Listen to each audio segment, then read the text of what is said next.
couple notes. Tonight, if you have questions, you can go down to the Q&A and ask questions. My name is Paige Lovren. I am the district counselor for college and career readiness. I've been with the district for 25 years. I was a high school counselor for 19 years, 17 of those years at Mount Whitney, 2 of those years over at Sequoia. And the information I'm going to give you on this 2-part series is information that I've had a lot of discussions with my colleagues, other counselors in the district about, and information that we think you kind of need to know. Next Tuesday, you'll join us for the 2nd part. Tonight, we're going to go over the career readiness part, choosing your career. Next week, we'll go over everything that you need to know to survive your freshman year in high school. So let's go ahead and get started. If you'd like to visit our website later on, please take a picture, either a screenshot or take your camera and take a picture of this page right now. That way you know where our website is located and you can go visit that later. What's nice is we have a lot of career inventory tests on there. We've got different career search tools that you can use. So you're going to want to visit this later on. So with that, let's go ahead and get started. All right, so first of all, I want to say to my 8th graders, I know this has been a strange year. You started out middle school in 7th grade, you were there for a little over a semester, and then you got thrown into the online school because of the COVID pandemic. And that's kind of made for strange times. So you're really kind of not getting the full middle school experience. So I want to make sure that you have a lot of tools as you go into high school and things that you should think about going into high school. Because in 4 short years, you're going to be a senior in high school and it goes really fast. Ask any senior in high school and they'll tell you how fast it goes. And in 4 years as a senior in high school, you're going to be applying for colleges. So all of our seniors have just finished up their college applications, and now they're kind of waiting to hear from the colleges to see if they got in. And so there's information that you need to kind of think about between now and then, because you don't want to just get to your senior year and all of a sudden have to make some decisions without researching it first.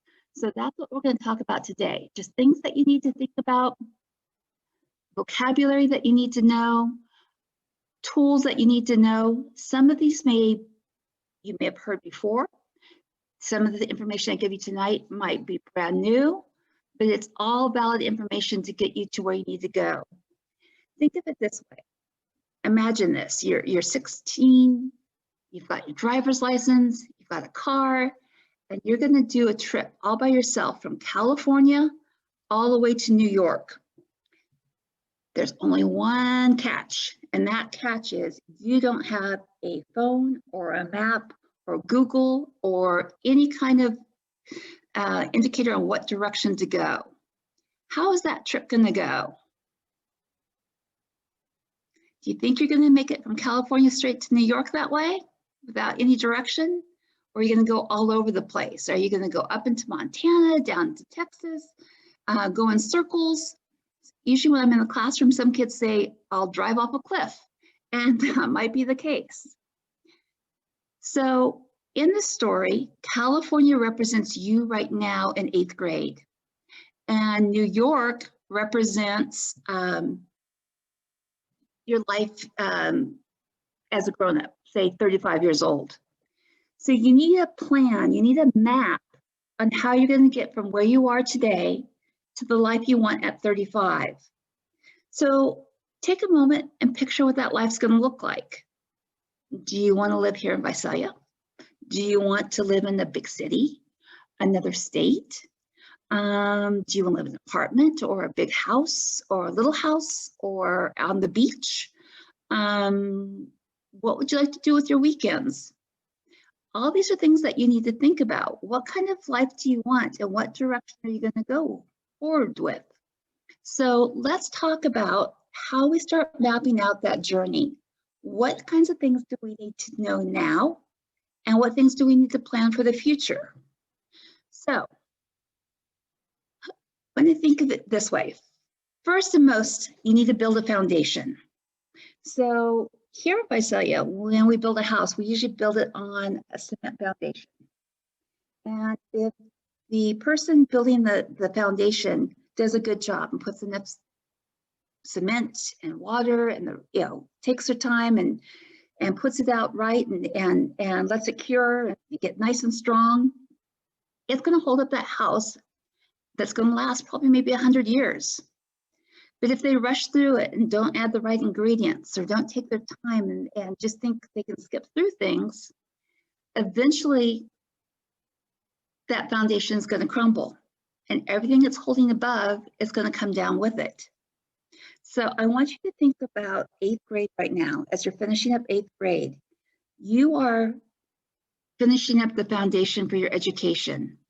Everything that you're learning right now in English, math, the skills that you're building, all are going to hold up your high school education, your college education, your career.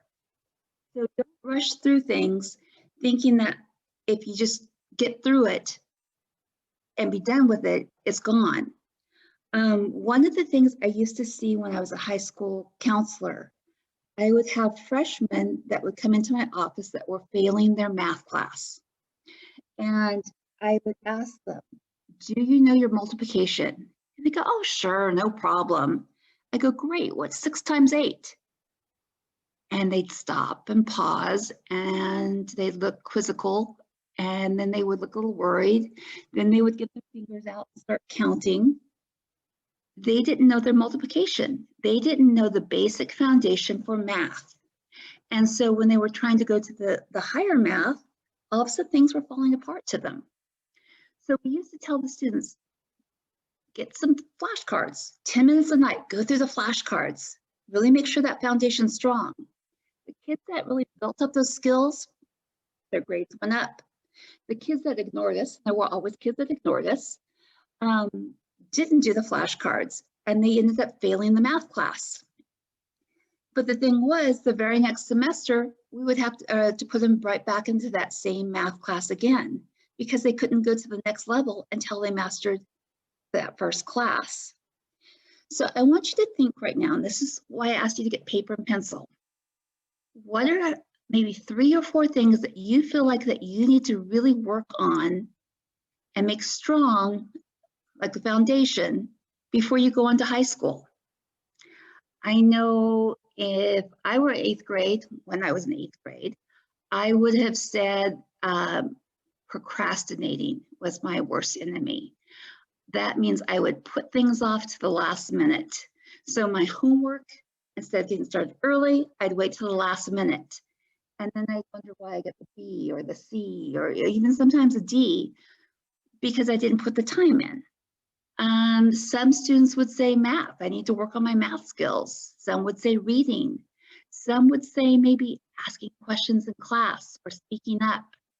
And right now I know your classroom looks a little different, but even asking questions while you're online with your teachers. So write down maybe 3 or 4 things right now that you think that you would like to work on between now and high school.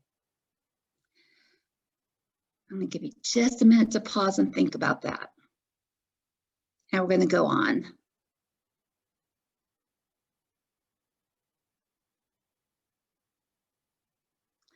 Okay, so step 2 in creating your map.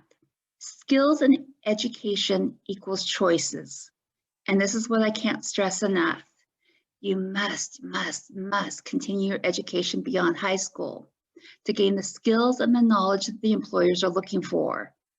The more that you have to offer the employer, the more skills you have, the more specialty training that you have, the more they're going to want to hire you, and the more they're going to want to pay you, and the more selection and choices you're going to have on what jobs and what kind of life you want.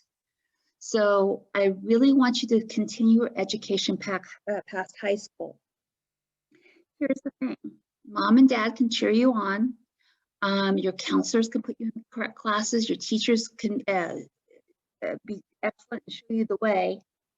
But ultimately, you're going to have to be the one that makes the choice that you are going to do this. And you're going to have to set your mind that even when things get tough, and they get tough for everyone, that you're going to persevere and you're going to push through. So don't think in high school or get caught up in competing with other people. Just do what you need to do to get yourself going forward. There's no finish line. There's no competition here. Just do what you need to do. So there's an order to things. Do we pick our college first? Do we choose our major? Do we choose our career? What order do things come in? It's simple. You need to pick your career area first. And so when you're 16, 17, 18 years old and applying for college, I'd like you to kind of figure out what career area that you'd like to go in. Maybe not a specific career title, but maybe something very general, like I really like science and I'm going to pursue science. And I don't know if I'm going to be a doctor or a research scientist or a dentist yet, but I know I want science. That's what I mean by career area. And after that, that's going to help you choose what you want to study in college, which is your major. And that's basically the cluster of classes that you specialize in. So if I want to major in business, I'm specializing in taking classes in business law, accounting, business ethics. And then from there, you pick your college. Here's the thing you have to really realize. Not all colleges have the same major, okay? So if I want to study business and I go to UC Santa Barbara, I'm probably at the wrong school because UC Santa Barbara does not have a business major. If I want to be a research scientist and I go to Bakersfield State doesn't have research science there. There's not going to be labs that you can start doing research in. So that's why we're saying choose your career area first, then your major, then your college. If you have that paper and pencil, you might want to write that down. Career, major, college. All right, next. In creating your map, you got to get to know yourself, okay? How do you choose a career? It's not easy. I know some 50-year-olds that are still trying to figure out what they want to do. And it's really rare that a 13, 14-year-old knows exactly what they want to do. But it's a journey, and there's lots of things that you can do in high school to start getting to know what you're good at and what you like to do.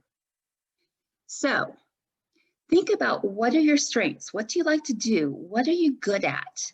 It can be that you're good at leading a group or building things or drawing or maybe baking cookies. I mean, or maybe you're that kid that someone comes up to when they feel sad and you can cheer them up.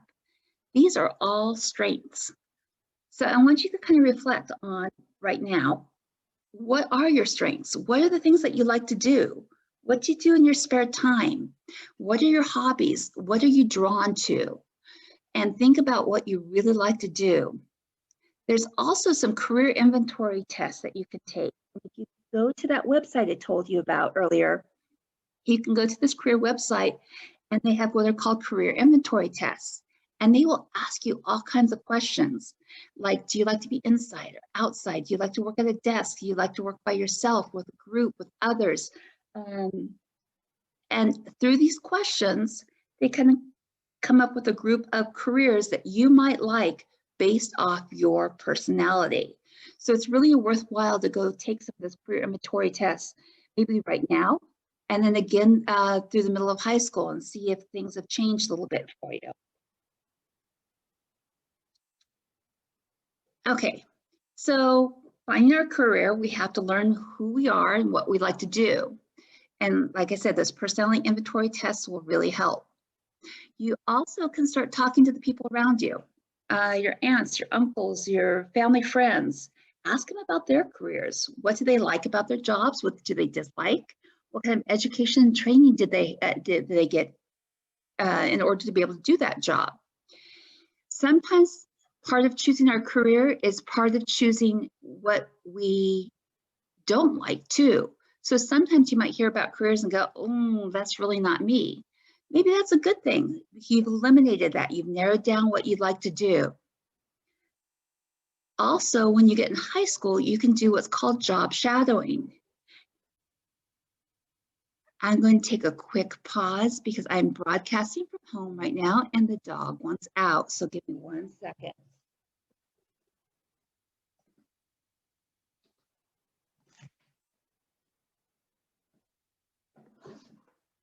Sorry about that.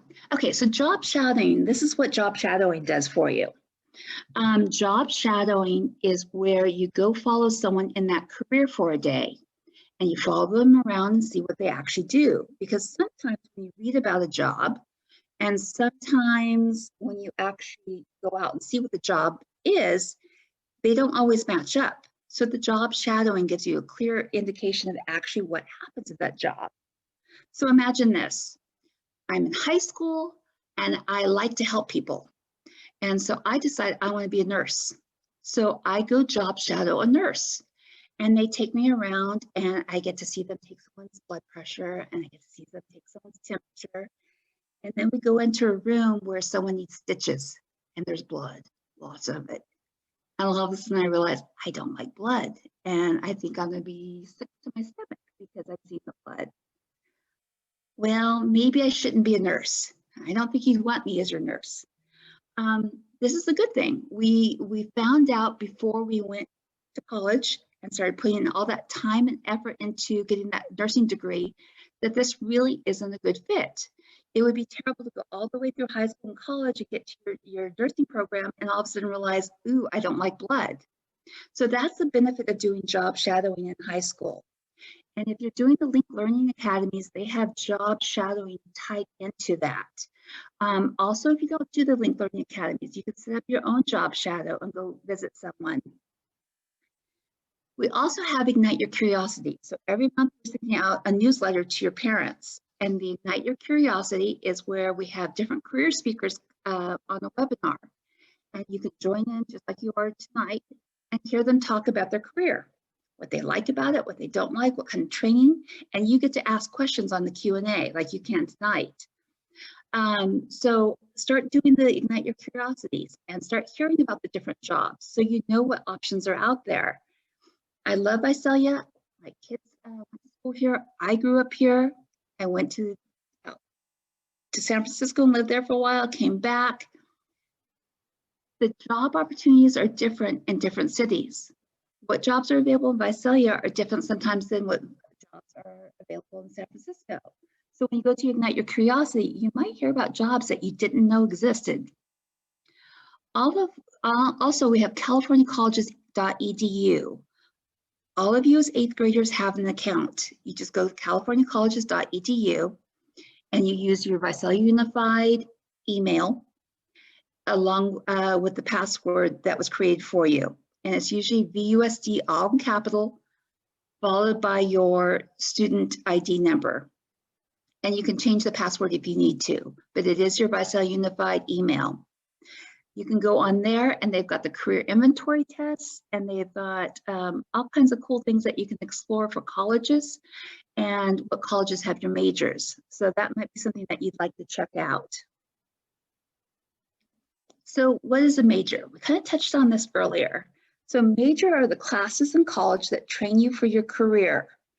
And so, for instance, if you're an engineering major, you're taking a lot of math and physics and other science classes.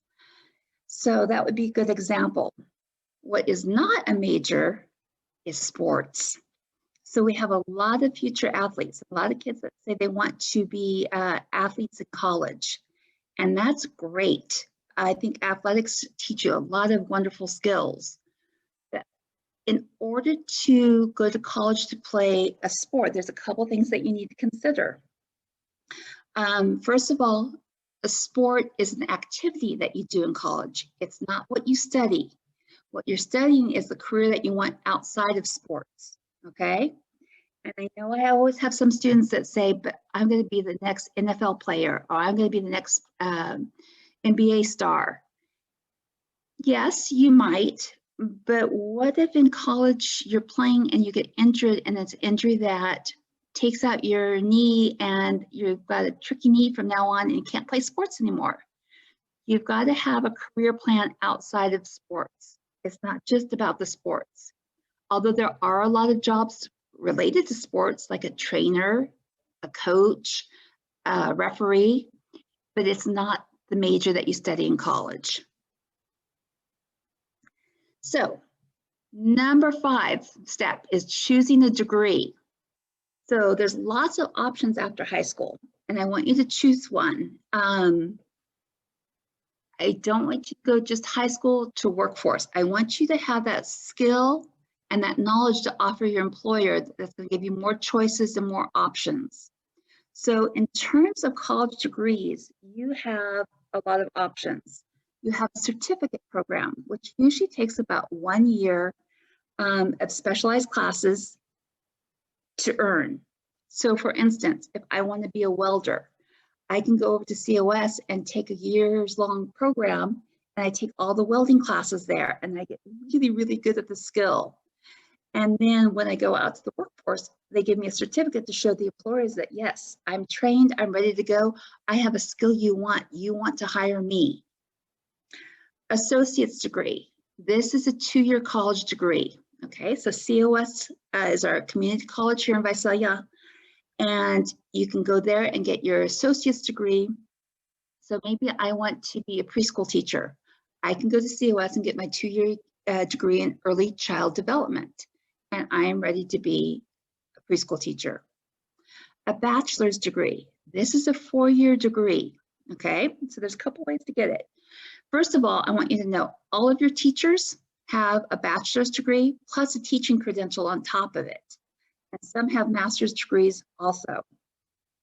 So I can go from high school straight to a 4-year college like Fresno State, or I can go from high school to COS for 2 years and then transfer to Fresno State to 2 more years. That's my 4 years now, and I have my bachelor's degree. You also have a master's degree. So you get your bachelor's degree first, and then afterwards you can do another graduate program called a master's degree that you get even more specialized. Let's see. So maybe I major in business, and then I go get my master's in business administration. And that again gives you more skills to offer your employer that give you more options on what careers you want. You can also get a professional degree. So if you want to be a doctor, a lawyer, accountant, those are engineer, those are all considered professional degrees. So if you want to be a medical doctor, you do your bachelor's degree for 4 years, and then you go to medical school for 4 years, and then you do your residency for about 3 years, and you can maybe do a post residency after that, called a fellow. If I want to be a lawyer, I get my bachelor's degree, and then I go to law school and spend about 3 years in law school. Also, we have doctoral degrees. So maybe I don't want to be a medical doctor, but I want to get a doctoral degree called a PhD. So I want to be a research scientist, and I want to cure cancer. So I get my bachelor's degree, and then I can do a doctoral degree in maybe cancer biology. So you could do research, or you could become a college professor, and there's a lot of options that way. So those are the different degrees options that you have. What I want to talk to you about, though, is finance a little bit too. So I think that when you start researching careers, they basically tell you how much that job pays and how much money you can expect to earn. Well, when you're in middle school, $1,000 sounds like a lot of money, but $1,000 to your parents per month is probably sounding like, uh-oh. So I have some numbers up here. These are being generous, okay? Some of these prices are very low. So know that some people pay a lot more than what you're seeing. Some people pay less than what you're seeing. And this is kind of trying to find the middle ground here. But each month your parents make a house payment, and they probably make their car payment. Groceries for a family of 4 including the toilet paper, can run around $1,000. You've got your electric bill, your gas bill, your family phone, your health insurance, and of course, you want to also put money aside for savings because you want to retire someday. So again, I know these numbers aren't perfect, but the average family pays around $3,700 a month in bills. And that comes out to $44,760 a year. So the reason I want you to know this is so when you're researching careers and they tell you they're going to pay you $10,000 a year for this job, you go, well, maybe $10,000 a year is not going to pay the bills. So that's kind of an adult decision that you're going to have to make in the next 4 years and through college in terms of what's going to be comfortable for you and how much money that you need to live the life that you want to live. And it's going to be different for everyone. So the jobs I have up here are kind of some averages of what the hourly rate for these jobs are. The jobs in orange are jobs that you can take right out of high school. The jobs in purple usually take a certificate program or an associate's degree. Associate's degree. Remember, the certificate program is the program where it takes about a year and you get very specialized in one particular area, or the associate's degree, which is a 2-year college degree. The jobs in red usually take a bachelor's degree, but that's your 4-year degree. And the jobs in green are the jobs that take more school after your bachelor's degree, like a master's degree or a PhD or a medical degree. So that kind of gives you some idea on some options. Now, I know there are welders that are very experienced that probably make as much as teachers. I know some police officers that have been in the job for years and they make more than teachers. And I know some other people that have bachelor's degrees that maybe because that bachelor's degree is not in demand and the employer doesn't want or need those skills, maybe they make less money. So you need to really research what jobs are out there and if they're in demand. And when you go to these websites that I provided for you, they will tell you what the demand is. Does it look like people are going to want to hire the people with those skills and those degrees? Your parents can help you look at this. Your school counselors can help you look at this. This is not something you have to decide today, but it's a process. Remember, we're making a map. We're trying to get there one step at a time. So this is just information to take forward. All right, choosing college. How do we choose what college? What do you think is the #1 thing a college should have in order to choose it? Would it be because it's at the beach? Would it be because it has your favorite football team? The #1 thing they have to have is your major. If they don't have your major, then there's no point in being there. And remember, not all colleges have the same majors. So that's where we research it and make sure that we find the college with our major. Also, do they have the degree I need? So if you want to do a PhD, you're going to probably go to a UC or a private college for a PhD, usually. If I want to be a police officer and I want to go to the police academy, I need to go probably to a community college, to COS, because they have the certificate program there for the police academy. So you want to research if they have the degree that you need. The size of the school. Now, why would that be important? You're at a school right now that probably has about 800 kids, maybe 900 at tops. When you go to high school, your school will be about 2,000 kids. But if you go to college and you choose UCLA, Suddenly there's 30,000 kids at that school.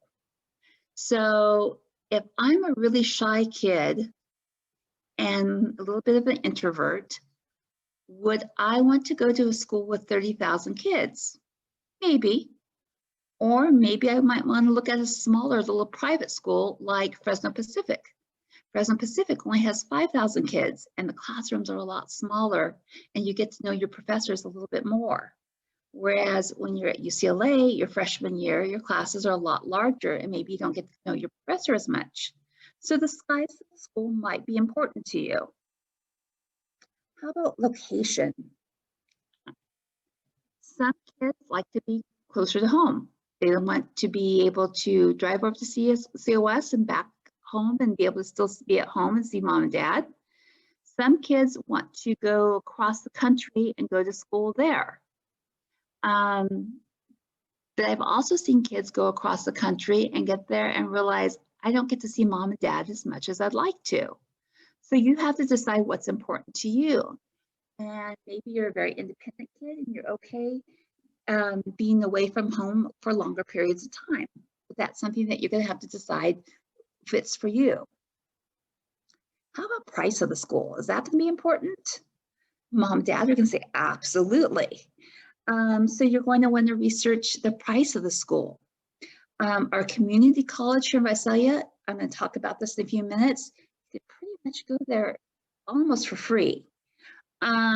Versus if I'm going to USC, USC is a private school, University of Southern California, and it runs around $70,000 a year for tuition and for dorms. And so then I'm going to want to look at things like financial aid, which we'll talk about in a few minutes. What activities do they have to offer? That can be really important. If I want to be an athletic trainer, I might want to be at a school that has a really strong athletics program, so I can be on the sidelines helping with the athletes and getting that hands-on experience. If I want to be a geologist, I might want to be in a place where we can go out and look at the rocks in the local terrain and it's easy to access. So there's different activities that you might want to do at college, and you want to make sure that that college has those opportunities. For instance, did you know that UC Santa Barbara doesn't have a football team? So if you wanted to play football, that's probably not where you want to go. Okay, so let's go through your college choices. There are 4 types of college choices. And we're going to go through those. We're going to go through your how to finance college, and then we're going to open it up to questions for the evening to be done. So your first choice are community colleges.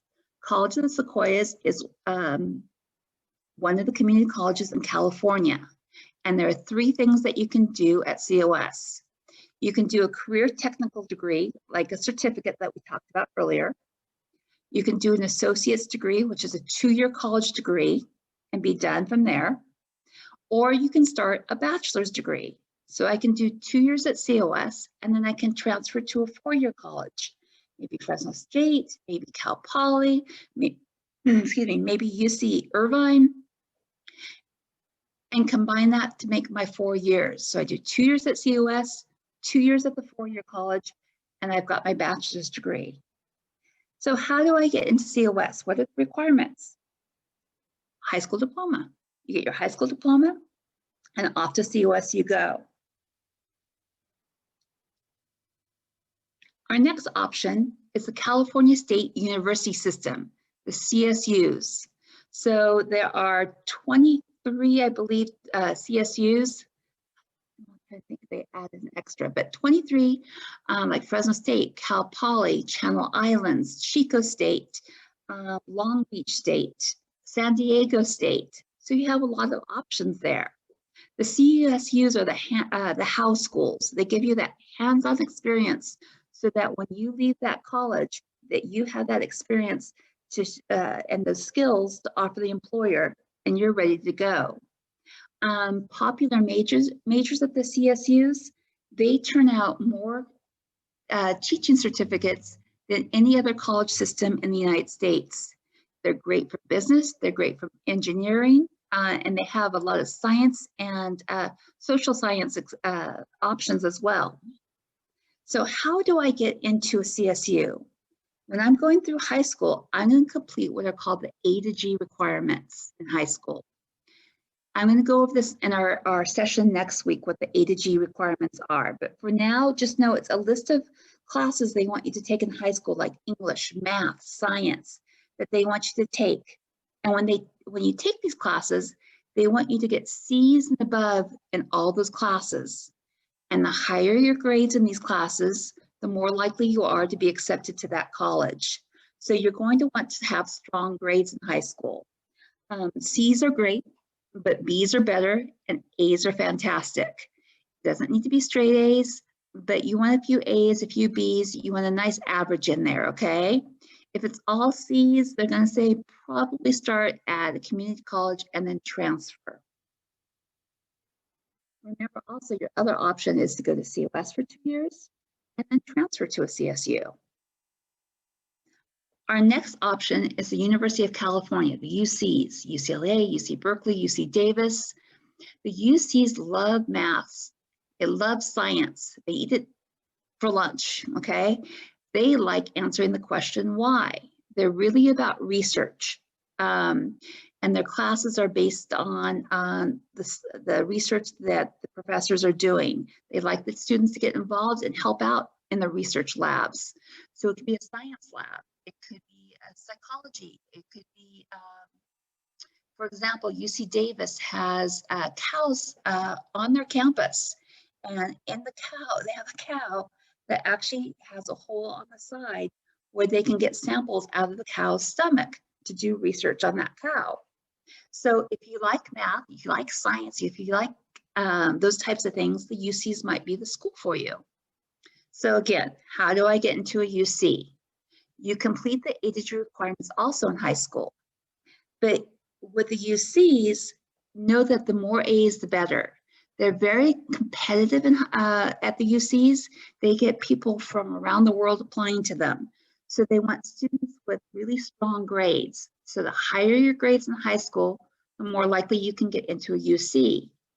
Also know that you can go to COS for 2 years and then transfer to UC. I do have a great question. It says, if you do honors English in high school, does it look better on a college application? Yes, and but, okay?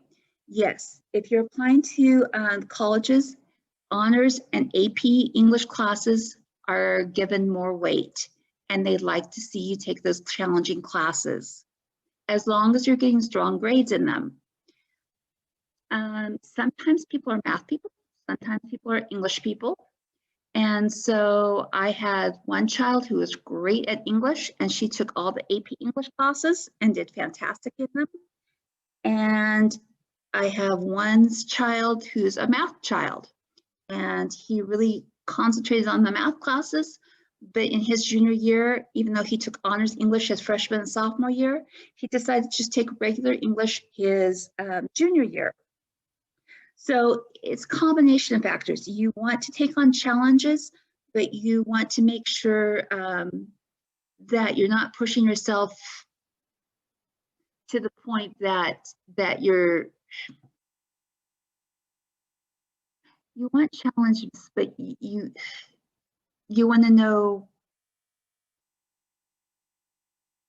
I'm not sure how to phrase this correctly.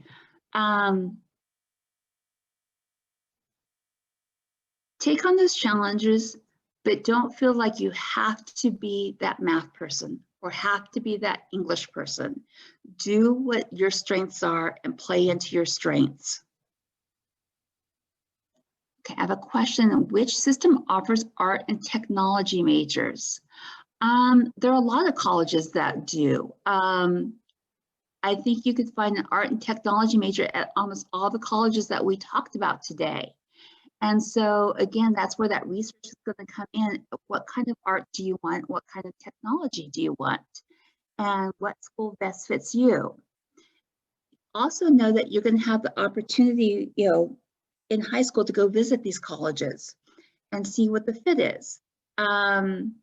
My daughter got into a college, UC Berkeley, and UC Berkeley is a very well-respected school.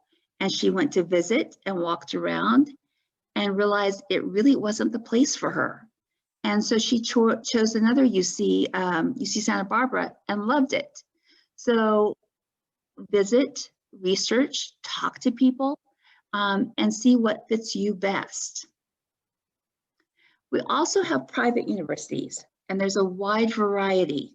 So we have things like Fresno Pacific up in Fresno, small little campus of 5,000 kids. In terms of competitive, it's probably as competitive as getting into Fresno State. We have USC down in Southern California, and it's probably as competitive as getting into one of the UCs. And then we have Stanford. Stanford is probably more competitive than trying to get into any of our UCs. And we also have what are called the Ivy League schools, and those are back on the East Coast. And you've probably heard of them, Harvard, Yale, Princeton. And these are the people that want to go on and kind of be those leaders in business and politics and everything we do. The picture I have in front of you, it looks kind of like Hogwarts. It is actually the library at Harvard. So that's where you would be going and studying in between classes.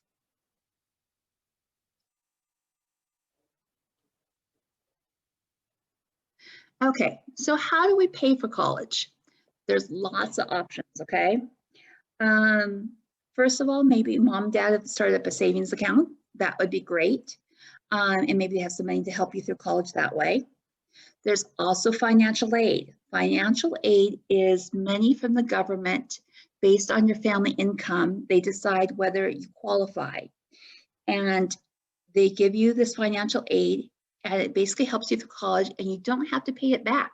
It's meant to help you through college as long as you maintain your grades. If you start getting D's and F's in your classes, though, it can jeopardize your financial aid. So they want you going through college and being successful. COS also has what's called the COS Promise.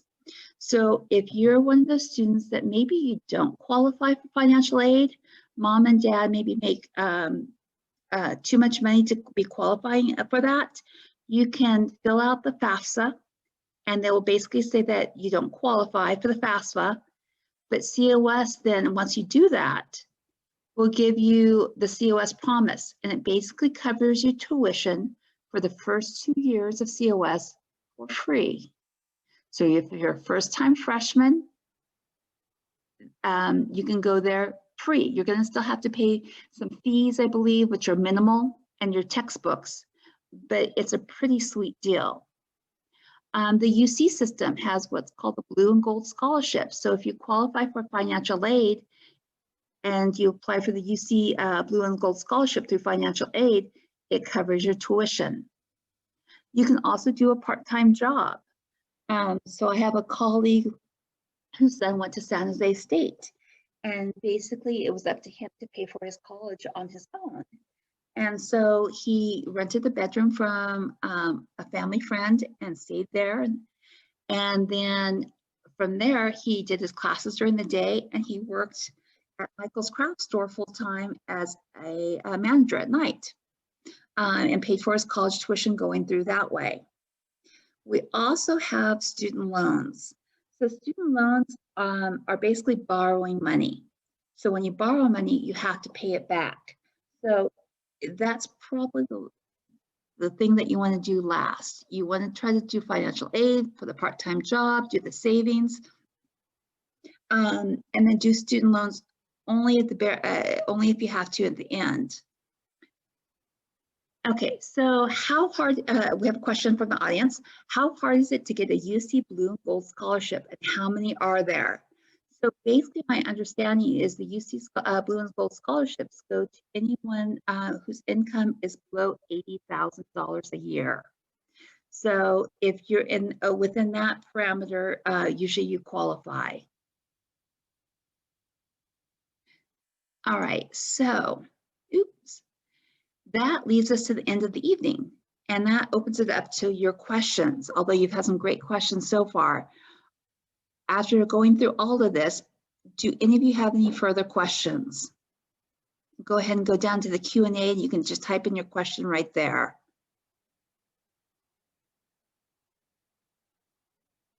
I know we covered a lot. All right, so next week we're going to go through how to survive the freshman year.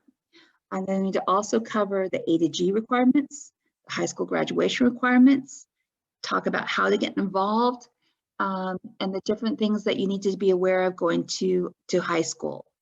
I really appreciate you joining us tonight, and I hope you have a good evening. Oh, wait, we have one more question. What is the foreign language requirement for most four-year college universities? That is a 2-year foreign language requirement, okay? And it has to be the same language. So I can take 2 years of Spanish or 2 years of French, 2 years of American Sign Language. It has to be 2 of the same language.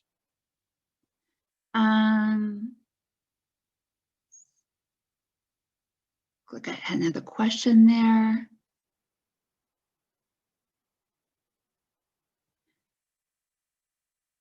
It looks like maybe the same question. The UC Bloom Gold Scholarship, I think I already answered that one. So looks like we have another question. Let's take a look. Oh, thank you. You're very welcome. Got another question coming up. Again, please. Okay. So the UC scholarship is for families that apply for the FAFSA, the free federal aid, that usually a family makes $80,000 or below, and it covers tuition for the UC system. Got a couple more questions here. Okay. Also, just another little tidbit real quick that you might be interested in. I have had students when they go off to college, live in the dorm the first year and then try to get a job as what's called a resident assistant for their sophomore year. A resident assistant is basically like being the camp counselor for the dorm. You help people out that way, unlocking doors, helping out with conflicts with the roommates. But in return, you usually get your housing, your dorm fees for free. And dorm fees are about half your cost of college. That can run anywhere from $12,000 to $15,000 for dorms a year. And so if you're a resident assistant, then that fee is taken care of.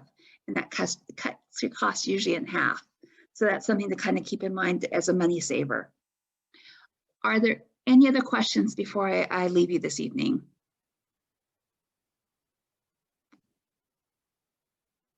Oops, got one more here. What does the process for selected classes for the freshman year look like? Do the students have assigned counselor? Yes and yes. Okay, so yes, each of you will have an assigned counselor. Most of our campuses are by alpha, although I believe El Diamante is by grade level. And if you go to your school website and go under the counselor section, it can show you who your counselor will be. The next 2 months are all about our 8th graders.